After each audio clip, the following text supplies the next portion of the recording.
Hello my lovely students, स्वागत है आपका आपके अपने चैनल सीबीएसई बूस्टर पे। This is Nida Khan, your teacher, your mentor, your guide.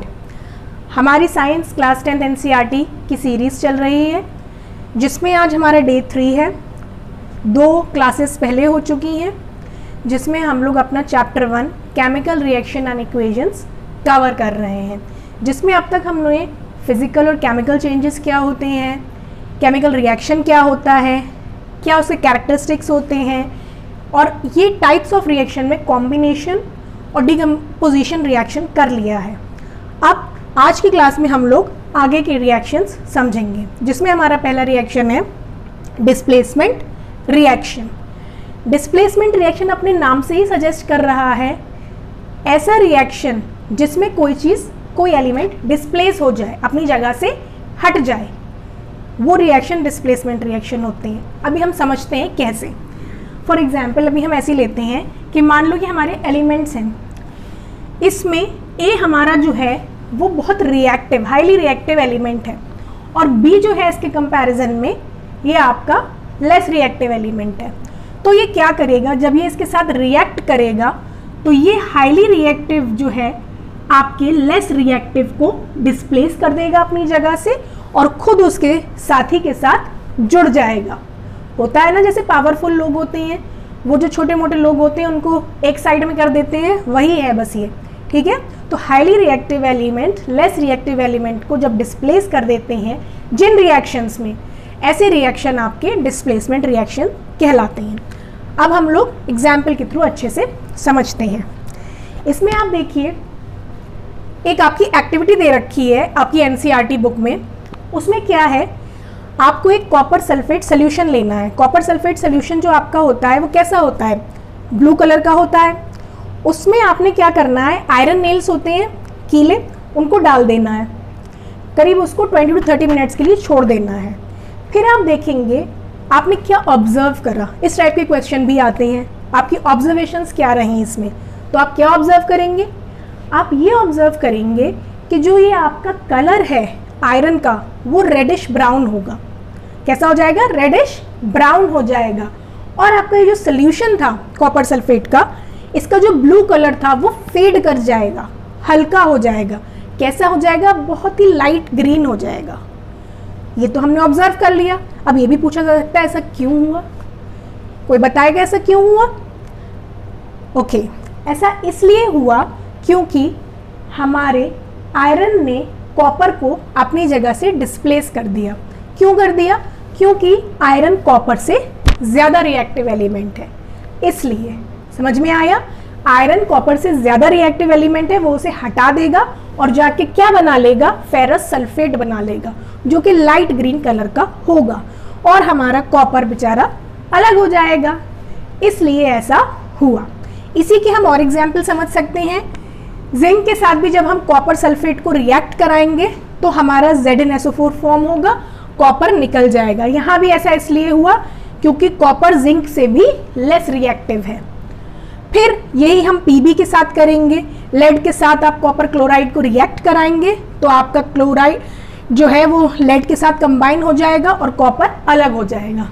बेचारे कॉपर के साथ बड़ी नाइंसाफी है, क्योंकि कॉपर इन तीनों आयरन, जिंक, लेड सबसे लेस रिएक्टिव एलिमेंट है, इसलिए इसके साथ ऐसा हो रहा है। तो समझ में आया, ऐसे रिएक्शन जिसमें highly reactive element less reactive element को डिस्प्लेस कर दें अपनी जगह से, वो कहलाते हैं डिस्प्लेसमेंट रिएक्शंस। अब ये रिएक्टिव, हाईली, लेस, ये तो हो गया। अब इसके लिए हमें पता भी तो होना चाहिए ना कि ज़्यादा रिएक्टिव कौन सा एलिमेंट है और लेस रिएक्टिव कौन सा एलिमेंट है। तो इसके लिए आपको रिएक्टिविटी सीरीज आना चाहिए। कितने बच्चों को आती है भाई रिएक्टिविटी सीरीज? बच्चे बड़े स्मार्ट हैं भाई, यहाँ पर सारे आती होगी सबको। चलिए, अगर जिनको नहीं आती है या जिन्हें आती भी है उनके लिए रिवीजन, और जिन्हें नहीं आती है वो जो है आगे से इसे याद करें। तो ये है हमारी रिएक्टिविटी सीरीज, ठीक है। ये जो आपके जितने एलिमेंट्स ऊपर हैं ये सब हाईली रिएक्टिव एलिमेंट्स हैं, और जैसे जैसे सीरीज में आप नीचे आते जाओगे लेस रिएक्टिव एलिमेंट्स होते जाएंगे। अभी हमने जो रिएक्शन करे थे उसमें बार बार कॉपर के साथ ऐसा बेचारे के साथ क्यों हो रहा था, देखो कितने बाद में, कितने नीचे है वो, किसके? आयरन के, पीबी के, Zn के, सबके। ठीक है, इसलिए इसके साथ ऐसा हो रहा था। अब इसको हम लोग को याद करना है। जब हमें ये याद हो जाएगा तो हमारी सारी प्रॉब्लम सॉर्ट आउट हो जाएगी, हम इजीली रिएक्शंस कर लेंगे। अब इसके याद करने के बहुत तरीके हैं, जैसा आपको सूटेबल लगे, लेकिन मैं बताती हूँ एक तरीका, आप ऐसे याद करेंगे आपके लिए ईजी रहेगा। ठीक है, कहाँ ना कार मिलेगी, कहाँ ना कार मिलेगी ऑल्टो ज़ेन फरारी, फिर भी हाथ क्यों है आ गई, फिर भी हाथ क्यों है आ गई ऑडी पुरानी। समझ में आया? कहाँ ना कार मिलेगी ऑल्टो ज़ेन फरारी, फिर भी हाथ क्यों है आ गई ऑडी पुरानी। ओके, तो आप इसे ऐसे भी याद कर सकते हैं। तो अब हमारा नेक्स्ट टाइप का रिएक्शन है डबल डिस्प्लेसमेंट रिएक्शन। अभी हमने डिस्प्लेसमेंट पढ़ लिया, अब क्या है डबल डिस्प्लेसमेंट। अब ये डबल का क्या मतलब है? डबल का मतलब ये है, यहाँ पर वहाँ पे तो एक जो ज़्यादा रिएक्टिव एलिमेंट था वो कम वाले को बेचारे को हटा दे रहा था अपनी जगह से और उसे अकेला छोड़ दे रहा था, बट यहाँ ऐसा नहीं हो रहा है। यहाँ पर क्या होता है, यहाँ पे एक म्यूचुअल एक्सचेंज होता है आयंस का।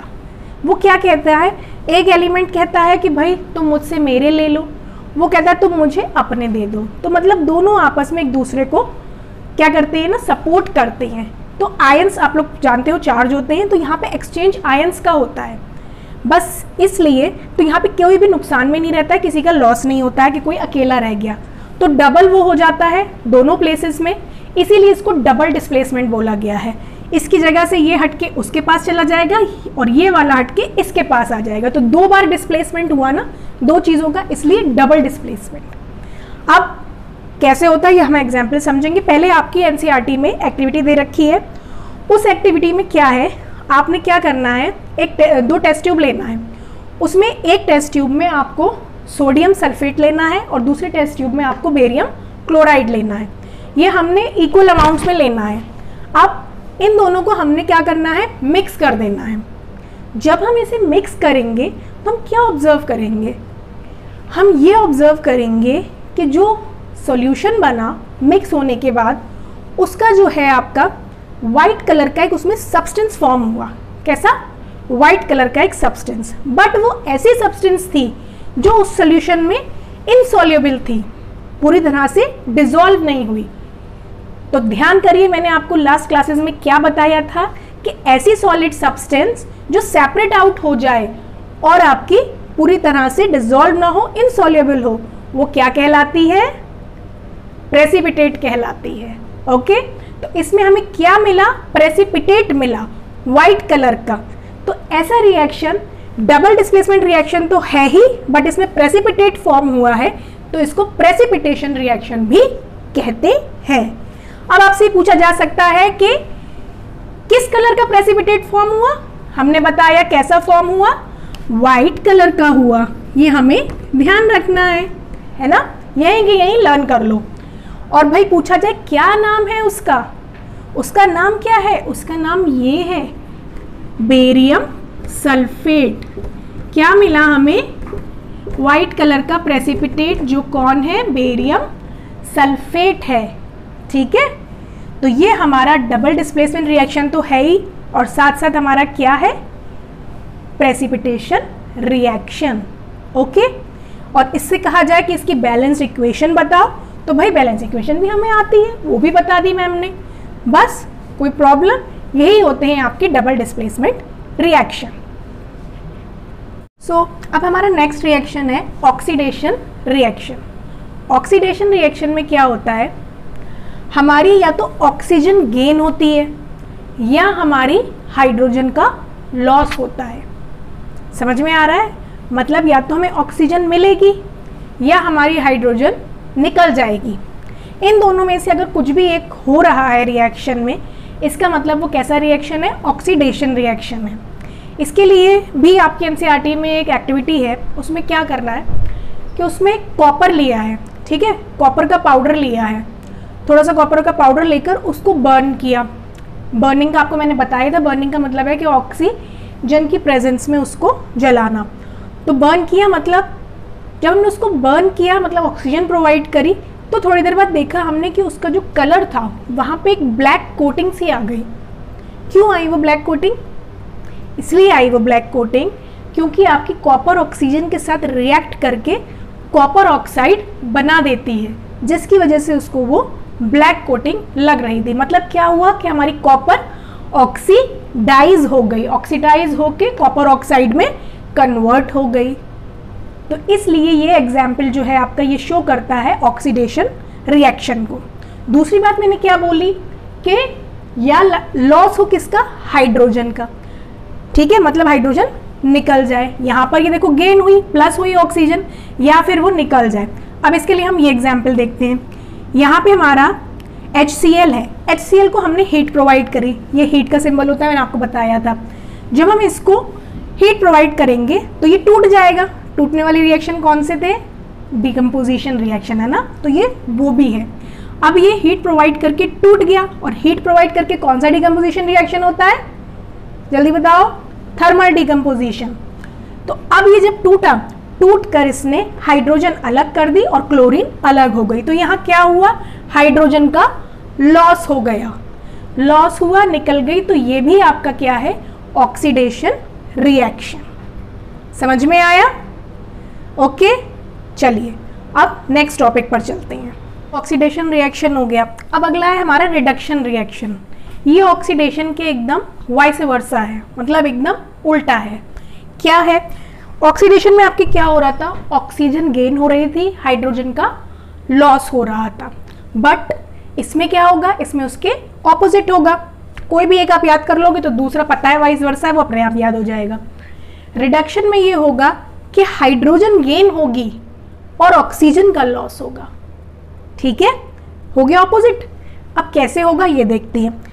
अभी पिछले हमने रिएक्शन करा जिसमें हमारे कॉपर को हमने ऑक्सीडाइज कराया, तो वो कॉपर ऑक्साइड बन गया। अब हम क्या करेंगे? दोबारा उसी कॉपर ऑक्साइड में हम हाइड्रोजन गैस को पास करेंगे। ठीक है, हाइड्रोजन गैस को पास करेंगे। अब ये हीट हुआ तो क्या होगा कि इसमें आपका जो कॉपर है वो अलग हो जाएगा और हाइड्रोजन के साथ ऑक्सीजन जाके कंबाइन हो जाएगी। मतलब यहाँ क्या हुआ? इसने अपनी ऑक्सीजन को खो दिया, लॉस हो गया इसकी ऑक्सीजन का, और जाकर वो इसके साथ मिल गया। तो यहाँ लॉस हुआ, कॉपर अकेला रह गया, किसका? ऑक्सीजन का। इसलिए ये कैसा रिएक्शन है? Reduction reaction. ओके, उसमें मिल रही थी ऑक्सीजन लास्ट में, इसलिए वो ऑक्सीडेशन रिएक्शन था। यहाँ पर इसका लॉस हुआ है, इसलिए ये रिडक्शन रिएक्शन है। दूसरी कंडीशन क्या है? कि आपको हाइड्रोजन का गेन हो। इसके लिए जो हमने लास्ट रिएक्शन करा था उसी के एग्जाम्पल के थ्रू समझते हैं। उसमें हमने हाइड्रोजन क्लोराइड को ब्रेक डाउन कराया था, इसमें हम उसके ऑपोजिट करेंगे। हाइड्रोजन और क्लोरीन दोनों को जब हम रिएक्ट कराएंगे, किसके प्रेजेंस में? सनलाइट की प्रेजेंस में। ठीक है, सनलाइट के प्रेजेंस में जब हम रिएक्ट कराएंगे तो ये कंबाइन होके क्या बना देगी? HCl बना देगी। कंबाइन बोला ना मैंने, तो ये कौन सा रिएक्शन भी है? कॉम्बिनेशन रिएक्शन का एग्जाम्पल भी है। ठीक है, तो ये कंबाइन होके आपका क्या फॉर्म कर देगी? Hydrogen chloride. अब यहाँ क्या हुआ? यहाँ पर आपका गेन हुआ हाइड्रोजन का, मतलब इसको हाइड्रोजन मिल गई है ना, गेन हो गया। तो गेन हुआ है, इसलिए भी क्या है? ये रिडक्शन रिएक्शन। ओके, चलिए। तो अब हमारा नेक्स्ट रिएक्शन है रिडॉक्स रिएक्शन। रिडॉक्स रिएक्शन कैसे रिएक्शन होते हैं? ऐसे रिएक्शन जिनमें रिएक्टेंट में से एक चीज़, एक एलिमेंट रिड्यूस हो रहा है और दूसरा एलिमेंट ऑक्सीडाइज हो रहा है। क्या बोला मैंने? Such type of reactions in which one reactant get oxidised and other reactant get reduced. तो ऐसे रिएक्शन जिसमें दोनों ही चीज़ें हो रही हों, ऑक्सीडेशन भी और रिडक्शन भी, वो क्या कहलाते हैं? आपके रिडॉक्स रिएक्शन। इसमें दोनों चीज़ें होती हैं, इसलिए हम इन्हें ऑक्सीडेशन रिडक्शन रिएक्शन भी कहते हैं। क्या कहते हैं? ऑक्सीडेशन रिडक्शन रिएक्शन भी कहते हैं। ये उसी से मिला के इसको बना दिया है वर्ड। रिडक्शन का RED और ऑक्सीडेशन का OX, मतलब दोनों हो रहे हैं, इसलिए रिडॉक्स। ठीक है, तो ये होते हैं आपके रिडॉक्स रिएक्शन। अब हम इसको एग्जाम्पल के थ्रू समझते हैं। ये देखो, ये हमारा क्या है, जिंक ऑक्साइड है। इसमें हमने इसको कार्बन के साथ रिएक्ट कराया। क्या हुआ, कार्बन के साथ रिएक्ट करने से Zn ने अपना ऑक्सीजन लॉस कर दिया। ठीक है, जब ऑक्सीजन लॉस होती है तो क्या होता है, क्या बताया था, रिडक्शन होता है। ठीक है, इसका रिडक्शन हो गया, बट कार्बन को ऑक्सीजन मिल गया, और जब गेन होती है ऑक्सीजन तब क्या होता है, तब ऑक्सीडेशन होता है। ठीक है, तो इसका ऑक्सीडेशन हुआ और इसका रिडक्शन हुआ, दोनों ही रिएक्शन हुए इसमें, इसलिए ये क्या कहलाया, रिडॉक्स रिएक्शन। ओके, अब इसका दूसरा एग्जाम्पल लेते हैं। जैसे ये है हमारा लेड ऑक्साइड। लेड ऑक्साइड में हमने हाइड्रोजन पास करी। हाइड्रोजन पास करने से क्या हुआ, लेड का ऑक्सीजन जो है वो रिड्यूस हो गया और वो लेड बन गया, और आपकी हाइड्रोजन ने इस ऑक्सीजन को गेन कर लिया। तो मतलब एक जगह लॉस हो रहा है और एक जगह गेन हो रहा है, तो दोनों ही चीजें हो रही है ना, रिडक्शन भी हो रहा है, ऑक्सीडेशन भी हो रहा है, इसलिए ये भी आपका क्या है, रिडॉक्स रिएक्शन का एग्जाम्पल है। सो अब हमारे सारे टाइप के केमिकल रिएक्शंस हमने पढ़ लिए हैं। अब हमारे चैप्टर का ये लास्ट का टॉपिक है केमिकल इक्वेशंस। मैं जानती हूँ उसमें रह गया है, बट मैं उसके लिए आपके सेपरेट वीडियो लाऊंगी। वैसे ये आपका अब लास्ट टॉपिक है। क्या है ये तो सब आप लोग जानते ही होंगे अच्छे से। करोजन। करोजन का क्या मीनिंग होता है, मीनिंग समझने से पहले हम कुछ बात करते हैं। आपने देखा होगा जब हम कोई नया आयरन का कोई चीज़ लेकर आते हैं, लोहे की, तो वो कैसी शाइनी सी होती है ना। बट जैसे जैसे धीरे धीरे हम उसे ऐसे छोड़ देते हैं, खुला रहता है, तो उसमें reddish brownish coating layer type आ जाती है। ये तो सबने देखी है, उसको अमूमन जंक कहा जाता है, बट हर टाइप का करोजन को जंक नहीं कहते हैं। तो वही जो उसमें आती है लेयर, वो यही कहलाती है कि वो आयरन करोड हो गई। ठीक है, मोस्टली ये समझा जाता है कि एयर में पड़े पड़े ऑक्सीजन की प्रेजेंस से वो ऑक्सीडाइज होके उस पर कोटिंग आ गई, बट सिर्फ ऑक्सीजन ही इसका जिम्मेदार नहीं होता है। कौन कौन फैक्टर्स होते हैं इसके अलावा, सिर्फ करोजन जो है वो ऑक्सीजन के कांटेक्ट में आने से नहीं है, इसके अलावा क्या है, मॉइस्चर है ना, गीलापन, मतलब पानी से रिलेटेड बात हो रही है, और उसके बाद एसिड्स का भी उस पर अटैक होता है, उससे भी ऐसा होता है। अब अगर खाली ऑक्सीजन ही होती तो आपने टाइटैनिक का नाम सुना होगा। टाइटैनिक कब से जो है वो आपका डूबा हुआ है ओशन में। अब वो उसके आप पिक्स निकाल कर कभी देखना तो वो कितना ज़्यादा करोड़ हो चुका है। क्यों हुआ ऐसा, वहाँ पे तो ऑक्सीजन लेवल बहुत कम है, क्योंकि वो इतना डीप डाउन है, वहाँ पे कोई इतना ऑक्सीजन लेवल होता है तो कहते हैं हमें सांस भी नहीं आती अगर जाएंगे। फिर क्यों हुआ वो, क्योंकि वो कंटिन्यूएशन में मॉइस्चर पानी के कांटेक्ट में है, वहाँ पे तरह तरह के एसिड भी उसे मिल रहे हैं, तो वो सारे फैक्टर्स थे उसको करोड करने के लिए, ये नहीं कि सिर्फ ऑक्सीजन। ठीक है, तो मोस्टली जो भी करोजन होता है वो ज़्यादातर मेटल्स में होता है, और स्पेशली हाईली अमाउंट में आयरन में। इसीलिए आयरन का मेन होता है, जिसके करोजन को हम बोलते हैं रस्टिंग ऑफ आयरन। क्या बोलते हैं, रस्टिंग ऑफ आयरन जैसे कहा जाता है। और इसके अलावा किस में होता है, आपने देखा होगा आपकी मम्मी के पास या किसी के पास होंगी पायल होती है चांदी की पायल, थोड़े दिन रखे क्या होता है, उसका कलर चेंज हो जाता है, ब्लैक हो जाता है। कभी मम्मी से भी पूछना, वो भी बता देंगी हाँ ऐसा हुआ होगा या होता है। क्यों हो जाता है वो ब्लैक, पहली बात हमारा सिल्वर क्या होता है, Ag, इस पर हमारा सल्फर रिएक्ट करती है। जब हमारी सल्फर इसके साथ रिएक्ट करती है तो रिएक्ट करके वो सिल्वर सल्फाइड फॉर्म कर लेती है। क्या फॉर्म कर लेती है, सिल्वर सल्फाइड फॉर्म कर लेती है, जिसकी वजह से ये ब्लैक कलर का होता है। इसकी वजह से हमारी पायल ब्लैक कलर की लगने लगती है, कोई भी सिल्वर की चीज़ ऐसे आपकी ब्लैक हो जाती है। और किस में होता है, कॉपर में क्या होता है, कॉपर के साथ जब कोई चीज़ रिएक्ट करती है, जैसे कि क्या आपकी कार्बन डाइऑक्साइड, किसकी प्रेजेंस में, मॉइस्चर की भी प्रेजेंस में, तब क्या होता है आपका, तब ये आपका जो फॉर्म होता है आपका जो फॉर्म होता है वो आपका किस कलर का हो जाता है, जो कोटिंग बन के आती है वो होती है आपकी ग्रीन कलर की। किस कलर की होती है? ग्रीन कलर की। तो कॉपर का जो करोजन होता है वो ग्रीन कलर का होता है, और सिल्वर के साथ जब होता है करोजन तो आपको ब्लैक कलर की कोटिंग मिलती है। और आयरन का तो आप लोग सब जानते ही हैं, वो कैसा होता है? Reddish brown. ठीक है, अब इसको प्रिवेंट करने के लिए हमें क्या करना चाहिए? इसका कुछ प्रिवेंशन भी तो होना चाहिए ना। तो इसको प्रिवेंट करने के लिए हमें क्या क्या करना चाहिए? हमें करना चाहिए पेंटिंग। क्या करना चाहिए? Painting, oiling.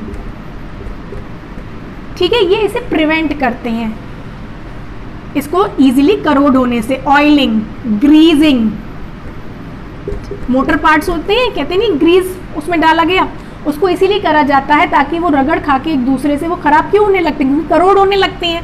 इससे आप करेंगे ऑयलिंग करेंगे, उसमें ग्रीजिंग करेंगे तो वो स्मूथ वे में काम करते रहेंगे, वो प्रिवेंट हो जाएगा उनका करोजन। या गैल्वेनाइजिंग, गैल्वेनाइजिंग। तो इन सारे मेजर्स से हम इसको प्रिवेंट कर सकते हैं। अब समझ में आया आपको, आई होप। अब नेक्स्ट टॉपिक है हमारा ये रेंसिडिटी। रेंसिडिटी का मतलब कौन जानता है भाई? जल्दी से बताओ कमेंट बॉक्स में। रेंसिडिटी का मीनिंग है कोई फूड मटेरियल, कोई फूड स्टफ अगर उसका स्मेल और टेस्ट चेंज हो जाए। क्या हो? अगर उसका फूड स्टफ का, स्पेशली फैट वाले, ऑयल वाले, उनका अगर क्या हो, स्मेल और आपका क्या टेस्ट चेंज हो जाए, तो वो आपके कहलाते हैं कि वो रेंसिड हो गए, और उस प्रोसेस को हम रेंसिडिटी कहते हैं।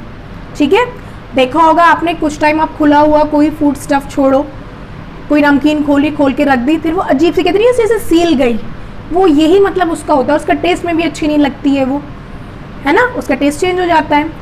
तो इसको भी दूर करने के लिए हम क्या कर सकते हैं? इसको दूर करने के लिए हम ये कर सकते हैं कि या तो हम एंटीऑक्सीडेंट्स प्रोवाइड करें, है ना, जो उसे ऑक्सीडाइज ना होने दें। वो ऑक्सीडाइज होके ही तो चेंज हो जाता है, तो एंटीऑक्सीडेंट प्रोवाइड करें। उसके अलावा हम क्या कर सकते हैं? हम उसे एयर टाइट कंटेनर में रखें। एयर टाइट कंटेनर में रखेंगे तो आप ऑक्सीडेशन के प्रोसेस को स्लो कर देंगे, ऑक्सीडेशन जल्दी नहीं हो पाएगा, उससे वो सेफ रहेगी काफ़ी टाइम तक, जिससे वो रेंसिड नहीं होगा। और उसके अलावा हम क्या कर सकते हैं? चिप्स होते हैं हमारे, अभी ये बच्चे बड़े चिप्स खाते हैं, लेस, शेस, कुरकुरे, कौन कौन से, है ना, तो उसको अगर आपने देखा होगा खुला छोड़ दो, उसके भी टेस्ट में, स्मेल में, सब चीज़ में क्या होता है? चेंज आ जाता है। पहले वो ठीक रहता है, एकदम से आप उसे खोलते हैं ऐसा लगता है उसकी हवा निकल गई। क्या है वो हवा? वो हवा है नाइट्रोजन। उसमें नाइट्रोजन इसीलिए डाली जाती है ताकि वो जो है उसका टेस्ट और वो बना रहे, है ना, अडर। उसके निकालते ही थोड़े टाइम बाद वो उसका टेस्ट और वो सब कुछ चेंज हो जाता है। तो यही हमारा जो है कंप्लीट चैप्टर का था। चैप्टर कंप्लीट हो गया है। आई होप आपको समझ में आया है। बैलेंसिंग ऑफ इक्वेशन मैं नेक्स्ट वीडियो में लेकर आऊँगी, फिर आपकी पूरी तरह से ये सब कुछ क्लियर हो जाएगा। कॉन्सेप्ट को मैंने इतना ईजी वे में आपके सामने रखा है ताकि आप एक एक टॉपिक को पकड़ा है, ताकि आप इजीली इसको डिटेल वे में समझ सकें। मैं आपके लिए मेहनत कर रही हूँ, बस मैं आपसे इतना चाहती हूँ कि आप मेरे साथ बने रहें, मेरे साथ जुड़ जाएं, मेरी वीडियोस को लाइक करें, शेयर करें और मेरे चैनल को सब्सक्राइब करें। इसके लिए कोई भी पैसा नहीं लगता है, इट इज़ एब्सोल्युटली फ्री, और ये कंटेंट आपके लिए फ्री है और हमेशा फ्री रहेगा। बस आप इतना मेरे लिए, जब मैं आपके लिए इतना कर रही हूँ तो आप इतना मेरे लिए भी कर सकते हैं, है ना। ओके बच्चा, थैंक यू, बाय बाय।